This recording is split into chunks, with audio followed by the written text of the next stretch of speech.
Half of the energy in the world goes into electric motors. So how do we make every watt of energy and electricity worthwhile? Climate change is the biggest challenge of our time, and we need to do everything in our power to reverse it. If we could replace every motor in the world with our technology, we could cut 25% of carbon emissions. We have done something incredible that many considered impossible until now. You start to look at this as a product that can save hundreds of thousands of lives and hundreds of millions of tons of CO2 going into the atmosphere. It would be the carbon equivalent of giving the world 7 new Amazon rainforests.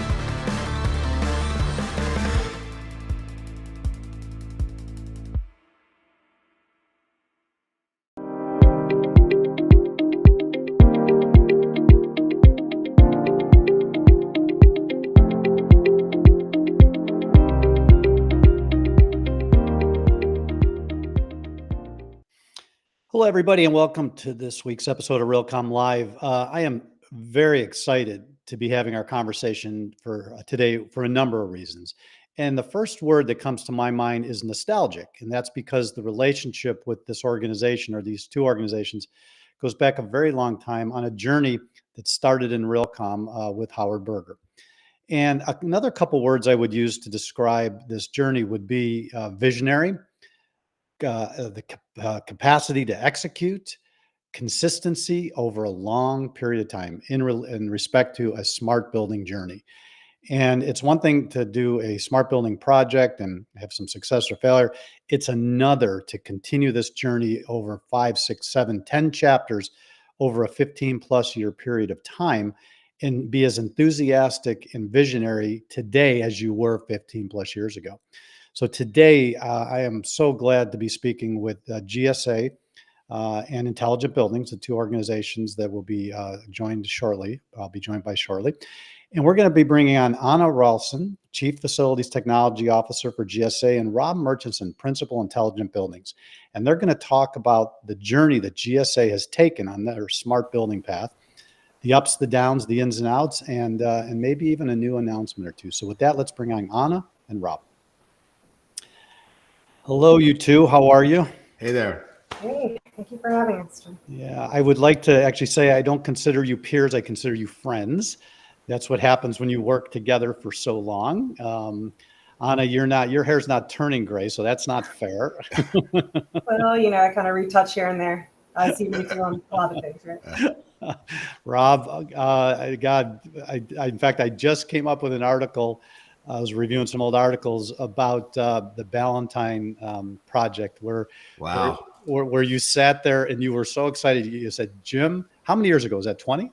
Yeah, over 20, about 20 years ago. Yeah. Okay. So 20 years ago, and you were so excited. You said, we are going to get the music, that terrible music that you hear in the elevator, to run over IP. And that's how visionary you were to say every device, electrical, mechanical device in a building, including music being pumped in the elevator, should be driven over IP. Even the toilet paper dispensers, if you recall. Oh, yeah, I do recall. So before we get started, Anna, a little brief description of yourself and GSA and your journey and what you do. Rob will do the same with you, and then we're going to dive right into this. Yeah, Jim, thank you first for having me. First, I'll start with GSA. So GSA is the landlord for the civilian government. We own and lease about 8,400 properties. About 1,700 of those are owned facilities. And these are located in about 2,200 communities throughout and dispersed. About 500 of those are historic properties, which come with their own challenges. I started my journey with GSA about 22 years ago. I started as a co-op student from Georgia Tech. I have an engineering degree from Georgia Tech as well as an MBA. And I started working initially as an engineer on advanced metering projects and building automations. That led me to sustainability and energy, where then I took quite a little turn working on the client side as the client executive for the judiciary, which is a major tenant of GSA, important tenant for GSA, and then found myself with the opportunity for a transition to central office back in 2019 as the National Smart Buildings Program Manager, and then became the Chief Facilities Technology Officer, which is my current position, where I oversee operational technology for federal facilities. So is it fair to say you're a little bit of a geek? I'm probably a lot of a geek and love podcasts. I'm not ashamed of it. Like We're all geeks. You are amongst friends. Yeah, I mean, you cannot be in the smart building, district, city journey if you're not a geek, and it takes, the practical understanding of what happens in buildings, but it does take a fair amount of technical aptitude to be able to understand how to make all this work. And boy, given the size of the portfolio that you run, it's amazing that you're as calm as you are. Well, I mean, bit by bit, and good work-life balance. A little yoga doesn't hurt. As you well know. We talked about that. Mm-hmm. Yeah, it's I mean, if you think about all the different systems in a building, it is a massive puzzle, and I think that's why I got excited about it 30 years ago. Because, to me, if you can get this fixed, there's no challenge you can't really beat. Yeah, and that's what I love about this work, right? It's constantly evolving and growing and building upon itself. Like, you start off with one problem and you realize how you can approach it, and then that leads you to brainstorm, and then you keep building on it, which is amazing. Exactly. Especially with the technology component, seeing what could apply to help in that journey is pretty incredible. Yeah, it's never boring day. So Rob, since we first met at Ballantyne Village, what have you been up to for the last 20 years? First of all, I'm a confessed nerd. So I have a stack of books from Rob to read, so that's true. So continue to be very passionate about this space and the opportunity. I mean, I think most of the folks know intelligent buildings, but we're commercial building tech specialists, and our mission is to simplify through assessments, strategic advice, and 24/7 support around the tech. And as we've gone down our journey, and why I'm really excited to talk about this conversation today, we've really not come across any organization that's been able to do what the GSA has done at scale. Right. As most of the folks know who probably are listening, it's a lot more than just technology. It's the people and it's the processes. So looking forward to sharing how all that comes together and listen to what Anna has to say. Yeah, well, and so my first question, I'm going to read it, and then I'm going to ask the two of you, and I think you're going to know the answer. What is the single most important word in the question? Okay, so basically GSA was one of the first, if not the first, to tackle the smart building journey at scale. If we go back in time, what was the catalyst? What was the single most important word in that sentence? To me, it's journey. Journey. Being honest, because it's a journey that honestly should never be done. To my point earlier, you're going to continue down. So. Right. To me, and I agree with you, journey is an absolute important word. But what differentiates this conversation from many others we have on this podcast is scale. Right. I mean, because you had the vision back when Larry Melton walked into our floor and met Howard, and Howard walked around and introduced him to various people, I think, including Tom and Rob. And that's really when GSA became part of the Realcomm then / IBCon community. But the vision with the capacity to execute at scale over a long period of time, that truly differentiates you. Right. And so how did that happen? Usually projects like this come and go. The person who drives it retires, goes away, project dies. How have you maintained this over the last 20 years? Well, I think it's been a combination of just GSA's overall environment to be innovative. And then in turn, we have federal mandates that we are also trying to meet, right? So we integrated our first advanced meter back in 2003. Shortly thereafter, we did have the EPAC 2007 and the American Recovery and Reinvestment Act, in 2008, which really amplified our opportunity to install more advanced meters. Back in 2008 is when we installed our first building automation system. We're now up to 650 automation systems that are tied to our GSA network. Wow. Metering has scaled from that 1 meter in 2003 to 2,300 meters at this point. And then obviously we transitioned looking at fault detection and diagnostics, and that program has grown substantially as well, especially in the past 5 years. Yeah. And what was the catalyst way back then? Can you remember? I mean, that to get GSA really focused on taking this building, squeezing it, all the inefficiencies out, and as well as adding experiences. What was the catalyst? I really think it was federal mandates. We goes back to the Energy Policy Act of 1992 that came out, and then continued focus around the energy position for the overall country. So we in the federal sector are no different, and there's only one way to really act on something. It's to measure it first and then drive the actions behind it. So that's why we started with advanced metering, and that's part of our continued focus even today. Just the broader advanced metering is very helpful, but then we need to continue looking at each utility in its turn, and it comes together as one big picture at that point. And if I can jump in, Jim, I think that another thing that's that GSA sort of set the bar on was that data was something that's set inside the facilities across the globe that could be used for better decision making in real time. Right. And Rob, I mean, you work with a lot of organizations, some government, a lot of private, for-profit organizations. You've seen it like I have, where the smart building program is driven by the energy of one very strong-willed person. And if that person goes, then so maybe does the program. Looking at all your other, partners and clients compared to GSA, why do you think they've been able to just consistently build on this over the last 15 plus years? People. Yeah. It's people with a shared vision of Anna mentioned the mandates, but we also you learned what's possible.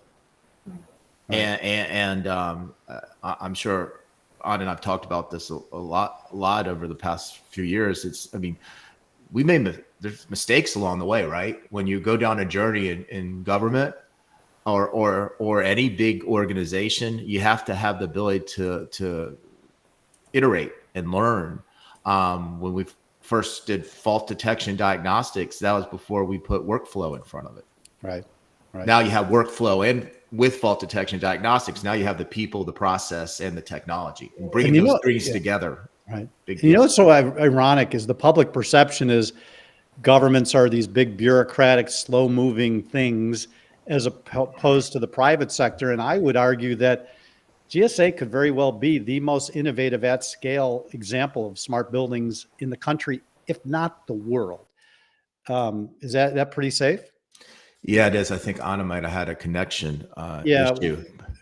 But I can say that there's over 80,000 pieces of equipment that are now connected inside the GSA. Right. That's just a lot of scale.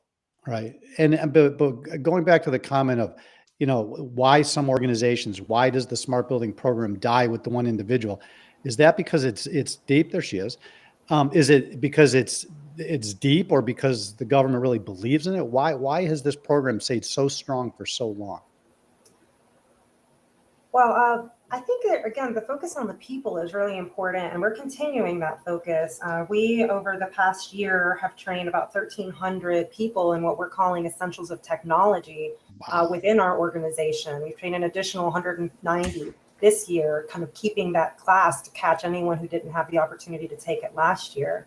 It really is important that this isn't just, top down from national office saying this is what's important. It's really coming from the entire organization, seeing the value in it, and then working to also build it with us. And I think especially GSAlink is an excellent example of that. A few years ago, through our contracts, we added the opportunity where the regions can fund their ability to integrate buildings into GSAlink, our fault detection and diagnostic system.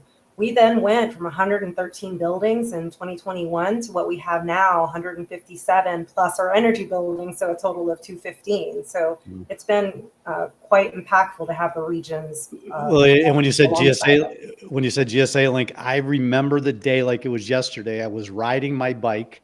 I was down by the harbor taking a little break before I returned home. My phone rang and it was Larry Melton, and he said, "Jim, it's going to happen. It's really going to happen." and the rest is history, right? So, I mean, we've talked a little bit about, the number of devices, everything. Anna, can you give us just a real quick summary on the size and scale of this? I mean, how many buildings, how many square feet, how many devices? I think, we've talked about scale, but not everybody might understand how big it really is.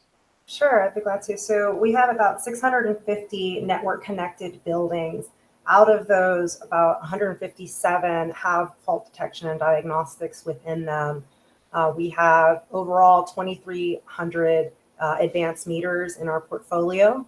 And just the GSAlink in particular, I mean, it has about 125 million data points that are analyzed daily. So it's a lot of data coming through our valuations of it. We work through our Office of Government-Wide Policy, and Carnegie Mellon's done evaluations of it. They've called it a national treasure in building data. And we really have found that it's been important to our program because we're continuing to build upon it. It's really gone beyond fault detection and diagnostic at this point. But the scale of it, I mean, it represents about 94 million square feet overall of our inventory, and we're continuing to grow it. I mean, as I mentioned earlier, now working closer with the regions to find the buildings that they find the need in. We have 1,700 owned buildings, right? And 650 of them are connected. Their opportunity is just continued to be there. So we're building the program with new initiatives alongside continuing to build the existing ones. And from the standpoint of inertia, with those number of buildings as a percentage of the entire portfolio, there's no turning back. This program is never going to stop or cease. The stake is in the sand. The tree roots are deep. Well, I mean, I think it's important to also know one of the top points that Rob made. This has to be actionable data, right? So Right. Back in 2017, we connected NCMMS. Well, NCMMS was established, and in the following year, we connected NCMMS with GSAlink. So this information that's coming from our fault detection and diagnostic system doesn't just sit in that system. It goes directly to the operators to act upon. And that's really important because we have our full inventory is managed through NCMMS. Right. So we need to our National Computerized Maintenance Management System. So getting the assets right on the front end is really important so that we can then measure them through our advanced metering and then in turn analyze them to refine them through fault detection and diagnostics. So one more quick question to the both of you before we go to break. How many times a week do other large or even medium, small building owners come and do tours or request to talk to you about all the great work you've done? I mean, are they knocking at your door, like lining up, or is nobody paying attention?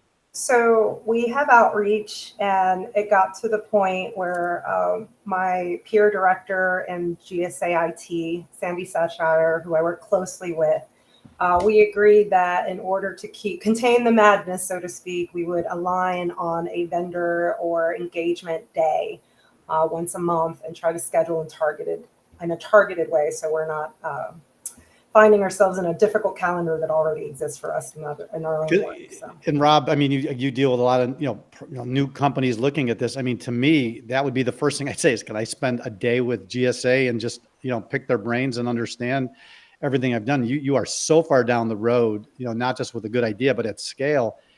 I mean, you're the case study, right? You're one of the few large case studies that we have in this industry.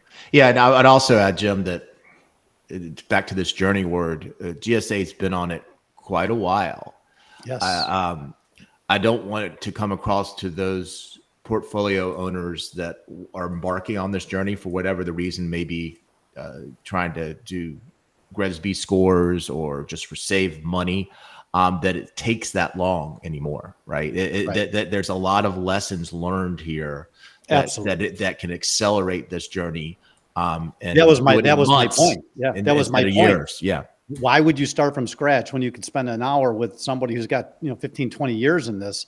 I mean, to me, I just would hope that your phone is ringing off the hook, that people are so interested in this and they realize the value of your experience that they would say, I want to spend an hour with these folks or a day to get myself up to speed and not have to spend 15, 20 years learning. You're absolutely right. Yep. I would add one other thing just from the lessons learned, lots of them, is define what success looks like at the beginning. Yep. Because when we started, it just feels right. Right. Yeah. And I also think foundational like topics are really important. So we use a term internally called SONIC is what we call it. And it's really secure, operable, Open. open, normalized, interconnect, interoperable, and then converged, right? And when we started this journey, it was really only open, normalized, and converged that we prioritized.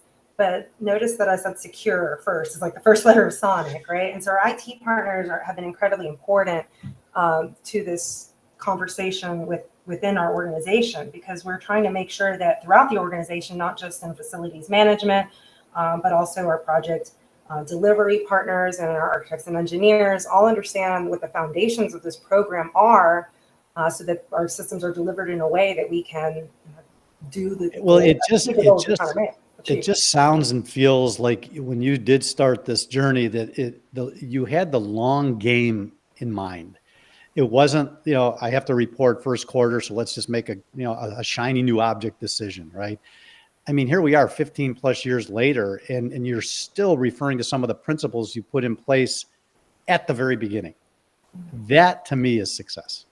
That to me is success. And you're the third generation I've dealt with, probably second, third generation of folks at GSA. And the same philosophy seems to be passed down to each generation, which is, couldn't ask for a better story. So, all right, we're going to take a brief break and come back. I got two more questions for you, and we're excited to continue this conversation. We'll be right back.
I mean, you can just tell by the commercials that we've run today how crazy good this stuff is getting.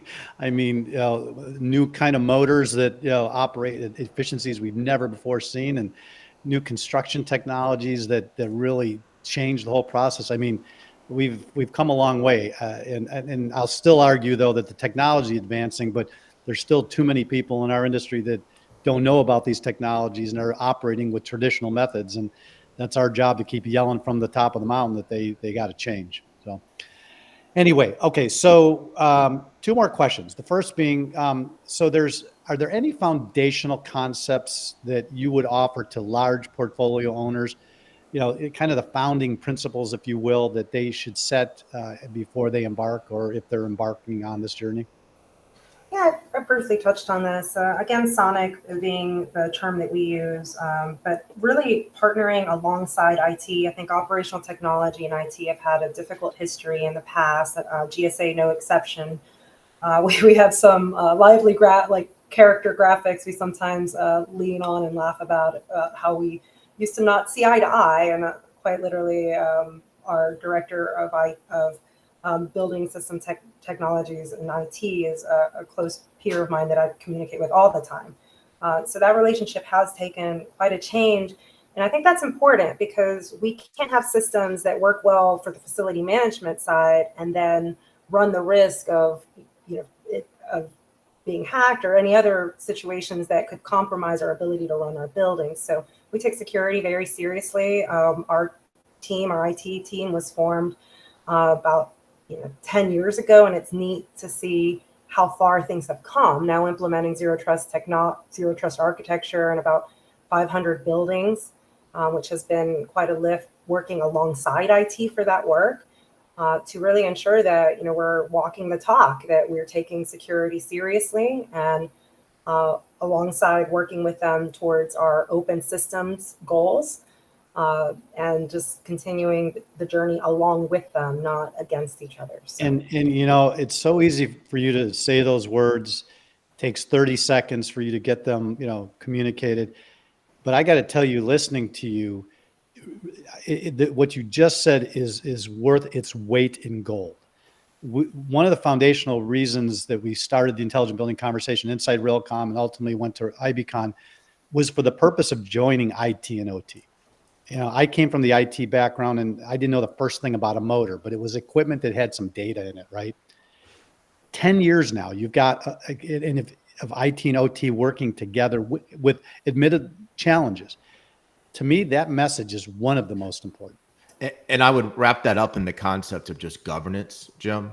That there needs to be governance around the whole program, and it is OT and IT, but it's also working with the construction side of the house. It's the marketing message in the private sector. It's the sustainability, having that governance. And one of the first signs of that in the GSA that I remember, at least looking back, is in 2011 when there was a memo that was signed by Phil at IT and Bill Guerin and Larry, you mentioned earlier, that said any new project is going to have the open, converged, and normalized concepts. I got a phone call.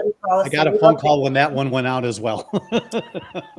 But I mean, those foundational topics serve us well even in other parts of our own programs, like electric vehicle supply equipment being a great example as well. Like, we're working closely with IT and throughout the organization, learning from how we've delivered other building monitoring control systems like building automations, so that integration of those systems can occur as well. And if I have a million attention deficit disorder, shiny new object initiatives that have come and gone, hundreds if not thousands, all during the time where you guys who just slowly, methodically, consistently been implementing a very sound strategy from the beginning.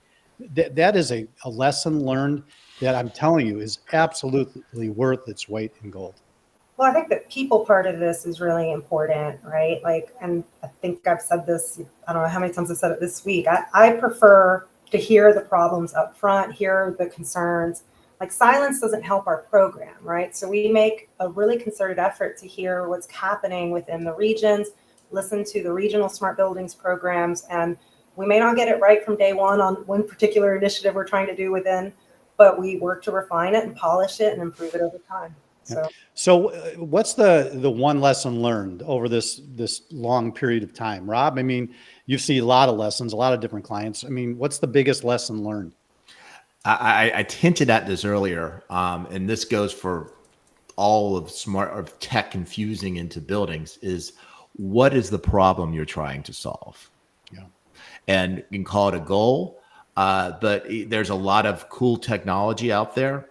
If it doesn't solve a problem that is a scalable answer, it's just going to turn into a pilot. Right. And what you if you can define the problem and get alignment around that, then then the program moves along. And one of the best ways to do that is to define the use cases that the technology is going to solve. Hannah? I'd add to that making it actionable, right? Going back to the conversation we were just having around GSAlink coming before NCMMS, it made it actionable to actually work on the process flow of how the operators act on the data within GSAlink. And it has to come back to the people. We're continuously focused on how do we make the operators' experience better? How do we improve their day-to-day? Because then that in turn impacts our tenants' experience day-to-day. Right. And then our broader strategic goals in the space of trying to achieve our net zero and sustainability objectives. So it all connects. So is it pretty safe to say that the job description of the people who are operating these buildings has changed significantly over the last 15 to 20 years? I think it has, and I think it will continue to change. I think that's been a main topic of conversation that we've had around upskilling. I mean, you heard me mention the training that we've done within GSA. It wasn't just training around essentials of technology. We've also had essentials of sustainability. which trained an additional 1,400 employees last year, alongside essentials of operations. Like, each important topic to us is getting attention to make sure we amplify those fundamentals. Well, I was recently in DC for the AI Expo, and unfortunately, across the street from my hotel was a building who doesn't take your type of advice or have a program like yours, because every single light on that building was on throughout the entire night. And I just felt like saying, I got to call Anna, I got to call Rob, I got to call somebody, because we're better than this, right? And you don't get to the point where the lights aren't on all night until you do all the things you've talked about, like 15 years ago. All right, we're running out of time. So one final question, Anna, I'll direct this for you. I understand that there's going to be another major announcement by GSA by Administrator Carnahan. So first of all, can you explain who Robin is, and can you tell us anything about the surprise? So Robin is our GSA administrator, but I cannot steal her thunder. So she will have to share that surprise on the 20th at RealComm. We're really looking forward to the event, and just knowing that she has been a huge supporter of our Smart Buildings program really since she came to GSA. Back in 2021, she signed our Smart Building Order to further align us in our delivery of our systems. So really looking forward to seeing what she has to say about our program and the next steps in our journey.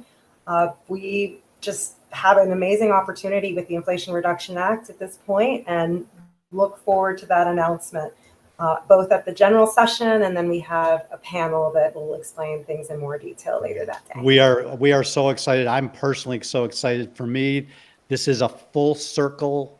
This is, starting with Larry walking into that exhibit floor saying, what's a facility guy doing at this tech conference? Howard graciously just walking him around, spending a number of hours, like I said, introducing him to people like Rob and Tom and others. And now all these years later, to see the success of this program continue with this major announcement, which it is a surprise. It means a lot to us. I just want to tell you that. So thank you. Rob, it should be fun for you too. It's been a wild ride. Yes. And there's a lot that's I would end with, we used to do smart buildings just because it was cool. Now there's enough history out there that you can have those proof points and make it actionable. And there's so much success at RealComm that can get shared with others. That's what we're really looking forward to. And I'll end our conversation with all of the buildings that we've been working with, over the last 30, 40, 50 years. We're a result of Henry Ford, building this thing called the automobile that says, I get my car and I go here to work and here to play and here to go watch a movie, all requiring buildings. And this smart building journey over the last 25 years has been about taking this original stock and just squeezing it and adding technology to make it more impactful, more engaging, more efficient, more sustainable. I would argue that this RealComm and IBCon, the next chapter is going to begin on what is the next generation of smart buildings. And that's yet another surprise in the general session. And I'm excited for you guys to see that and to be part of it. And I do think we're going to make history again. I really do. I think this is going to be a pretty special year. And we got some big announcements. And I'm so grateful to have people like you along for the ride. So thank you. And I can't wait to see you in 10 days or less. God, it's getting close. Wow. Thank you, Jim. Thank you. Have a wonderful day, a wonderful weekend. Be well. Take care. Thank you. Okay. All right. Well, we went over. I knew we would. That was an important conversation over a long period of time. And what we talked about cannot be lost. I mean, it's easy to find some new technology, get all excited about it. AI, next generation communication networks, 5G, CBRS. I get it. It's all important. But you have to understand your goal, your purpose, your reasoning. And I think if you just play that 30-minute podcast to anybody who's in any part of the smart building journey, certainly at a senior level senior executive level, very wise words spoken in those 30 minutes. So just want to say thanks again to both of those great people. So let's bring on Mr. Berger. I know I went into your time, but that's okay because we don't really have rules on this podcast. You must feel pretty, that was, you were the guy, the first guy that Larry met, and you were day one of that journey. Yeah, it was. Do you remember? Do you remember walking him around? I remember it very well. Yeah, I remember seeing Larry walk into the building. I didn't know who he was. Went up and introduced myself, and I said, well, "Okay, we got some stuff to show you." Yeah. Yeah. And here we are. I mean, when a journey is successful, is still showing success all these years later, that's got to make you feel good. It does. Yeah, it really does. All right. Well, let me get out of your way, and I'll be back when you're done. We'll do a little news, and I guess thanks Anna and Rob, Jim. It was a great conversation, and I just got to add, I think collectively, the industry has probably learned more from the GSA journey than any other portfolio digital transformation that I can think of. And I'm sure it's going to continue to be a great learning story. So moving on to the news, here's a few stories from the weekly briefing, which should have just hit your inbox a little bit earlier this morning. So first, Google's announced a new program called Google for Startups AI for Infrastructure. So they're going to provide funding, mentorship, and resources to startups working on AI-powered solutions for public infrastructure like traffic management, public safety, and energy efficiency. It's going to focus on addressing some of the world's most pressing challenges like climate change, urbanization, social inequality. And so Google's going to give selected startups access to its AI and machine learning technologies in addition to its global network of entrepreneurs and experts. And the program's now open for application. So Google's seeking startups from around the world to participate. And the goal is to accelerate development of innovative AI solutions that can make a positive impact and can be scaled and replicated globally. So thank you, Google. Next, just a quick shout out to this week's tech partner, MRI, for their article on economic occupancy as a measure of effectiveness for your real estate investment. So economic occupancy, it's simply a metric for assessing your real estate investment efficiency. If you're not familiar with it, it's simply percentage of actual rent collected compared to potential rent. For instance, if GPR, gross potential rent, is $7,000, actual rent's $4,500, then the economic occupancy is 64%. So, but regular evaluation of this metric really does help optimize revenue and helps inform property management decisions. High economic occupancy signals efficient management, tenant satisfaction, while low rates indicate issues like a number of different issues, such as high rent, default, excessive vacancies, things that need strategic adjustments. So for more details on economic occupancy, check out this week's article from MRI. Next, I thought this was a pretty thought-provoking piece. It's entitled AI-Powered Architecture, Game Changer or a Threat to the Industry. So AI is revolutionizing the architecture industry. Architects are using AI to complete tasks in seconds that previously took hours, like generating building designs and automating drafting and even predicting energy efficiency. But some folks are warning that the increased efficiency may come at a cost. So as AI takes over routine tasks, architects may lose their creative edge and risk becoming mere button pushers. So additionally, the reliance on AI could lead to a homogenization of architectural styles, like AI-generated designs may lack that unique touch of human creativity. And while AI has got the potential to streamline the design process, it remains to be seen whether it's going to enhance or replace the role of architects. So as the industry continues to evolve, it's crucial to strike a balance between technology and human creativity to ensure the future of architecture remains innovative and exciting. Finally, regulators look like they're cracking down on internet bundling for multifamily properties. So regulators are taking an aim at internet bundles for multifamily, citing concerns over unfair business practices. And the FCC launched an investigation into the practice of ISPs offering bundled internet and TV services to multifamily properties, which are often at inflated rates, claiming that these bundles can lead to unfair and deceptive business practices and limit consumer choice. Regulators now want ISPs to ensure more transparent pricing, fair market rates to multifamily owners and residents. And the investigation's expected to have implication in the industry, as it could change how ISPs operate and potentially lower costs for everyone, property owners and residents alike. So that's it. I tried to get through it quickly.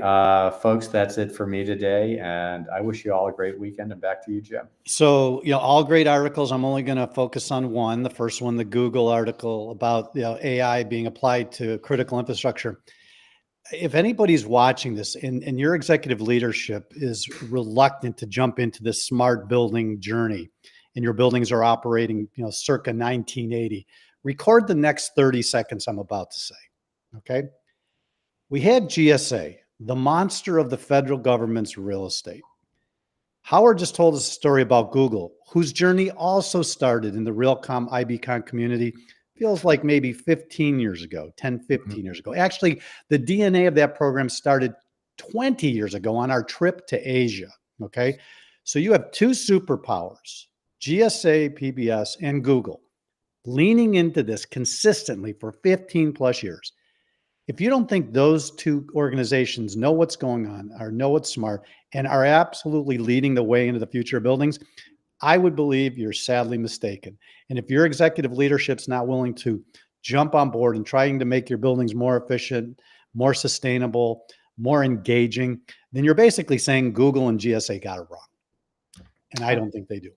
And at the conference, you're going to have the opportunity to be in the room with the architects of those programs from both of those institutions and more.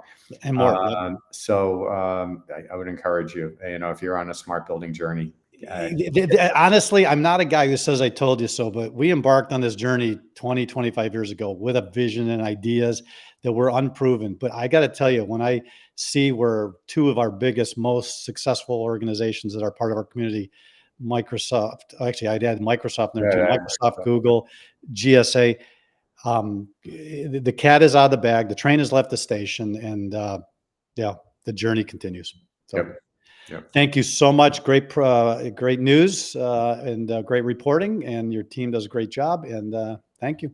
Thank you, Jim, and have a great weekend, everyone. I'm sure I'll be talking to you this weekend. Very likely. Still a few conversations to be had. The conversations, but week's not over. Have a great weekend. Thanks. Bye-bye. Thanks. All right. So before I wrap and talk about next week, let's hear from our final sponsor, and I'll tell you a little bit about next week when I return. Real Foundations is a professional services firm focused on helping companies that develop, own, operate, or invest in real estate make smarter, more profitable decisions. From the building itself to the way it's developed, operated, and capitalized, no firm understands the inner workings of the entire real estate ecosystem, as well as Real Foundations. We make real estate run better.